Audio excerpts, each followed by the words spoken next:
So far, once again, he has also made himself to be very vulnerable. Very vulnerable. He has made his leadership to be in the hands of others. He has now made his leadership to seem to be very weak, that he needs other people to come on board. He has now communicated to Kenyans that he was not ready even to be president of the Republic of Kenya. William Ruto has clearly indicated that actually he has made himself now to be controlled. Why am I saying so? William Ruto acted very tough from the beginning, giving very strong words against Uhuru Kenyatta and Raila Amolo Odinga. But now he's vulnerable because he only depends on Raila Amolo Odinga and Uhuru Kenyatta to survive. To survive. He cannot be able to run government with his own people. He needed others. Why am I saying all this? Kenyans are not complaining about unity because the country is united and peaceful. Kenyans are not complaining about tribes because we are all loving to each other. Kenyans are complaining about service delivery. And when William Ruto hears that Kenyans are complaining about service delivery, then he goes to appoint more people, which means he's not capable of delivering services. He needs other people to do it on his behalf, which means the team around him cannot deliver anything. Cannot. He has made himself vulnerable to an extent that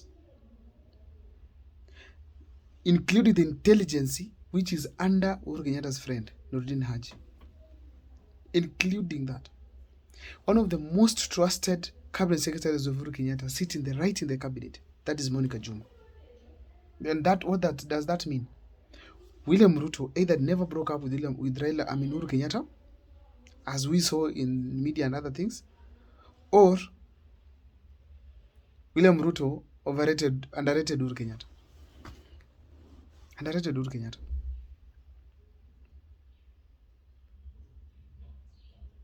When William Ruto was a deputy president, he constantly showed that he was the sober guy in government. Whenever he was interviewed, he always said that he came up with some good projects, and actually there are some that he came up with, like housing, which Uhuru Kenyatta adopted. He was trying to show how smart he is to run the government. But now he has been given the government. To deliver a single road in the country has been a challenge. A single road in the entire country. That William Ruto now is in Elgeyo Marakwet launching a road. Not even one. Came to Kisii to launch the one that was complete. Actually, it was completed after Dr. Fred Matiang'i was... It was completed while Matiang'i and Uhuru Kenyatta were in power.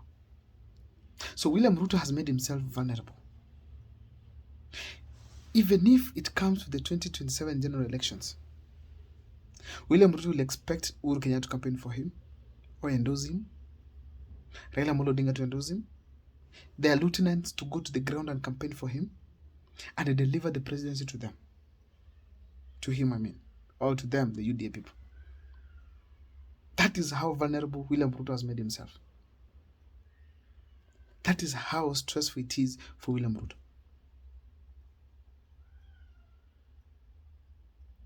It's 3 years remaining to the general election.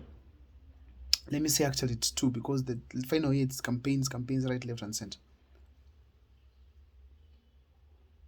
Will these 2 years be enough for the new cabinet secretaries to deliver? No. Why am I saying so? Because the ones they had from the beginning were the ones who came up with the foundation they are trying to push right now to become a successful plan for the country. These ones who are coming now, they can only succeed if they were there before, or if they are given chance to lay their own foundations right now.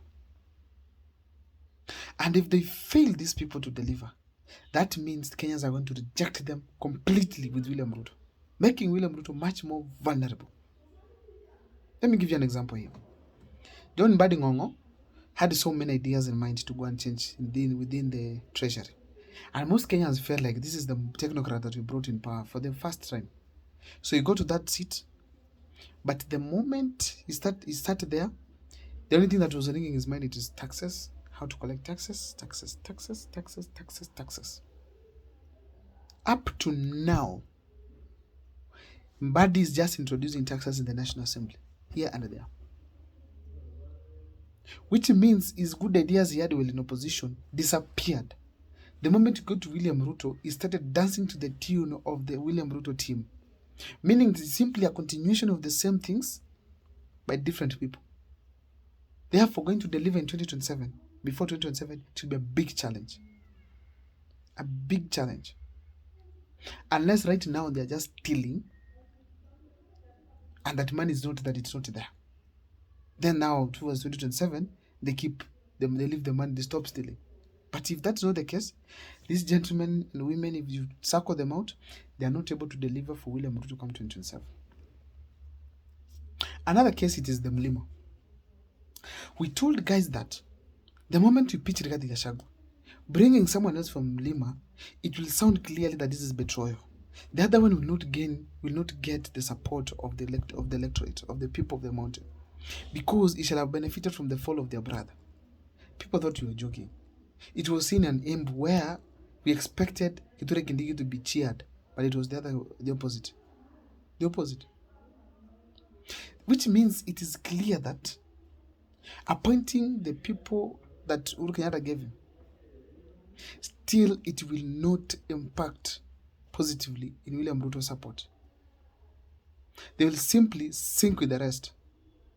Because if a DP could not deliver, just Embu alone, Embu and Meru alone, a DP, Kithure Kindiki, Sembuse governor, former governor Nakuru, he cannot.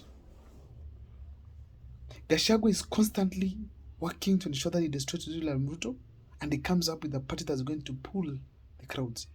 Now, what is Kithure Kindiki and is the team from Central Kenya going to do? Kill Gachagua? They cannot. Arrest him? They cannot.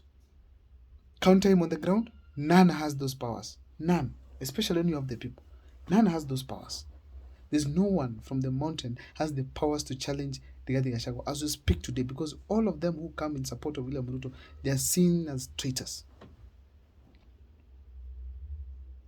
Because William Ruto made the worst mistake, impeaching Rigathi Gachagua, which was not done during his time when he was a deputy president, despite his disagreement with his boss, Uhuru Muigai Kenyatta. Uhuru never even attempted to bring the motion to parliament. They kept quiet. He assumed, they gave him his own chance until he finished the 5 years. But William Ruto felt like he's so good that he does not need anyone who is against him around him. As if all these that he has appointed are all thinking positive about his presidency. No one. It cannot be fair you impeach someone who campaigned for you, then bring in all those who campaigned you. It cannot be fair. That Rigathi Gachagua right now is the person outside the government, yet is the one who campaigned for you, abused Uhuru Kenyatta, putting his political life at stake, because it was not going to be easy. Doing all dirty work on the ground to ensure that William Ruto has got the votes. Then you have the guts to get this guy out of government. Unless Rigathi Gachagua is heading back to government, then William Ruto is not going back to State House. He's not going back because the Mlima decides.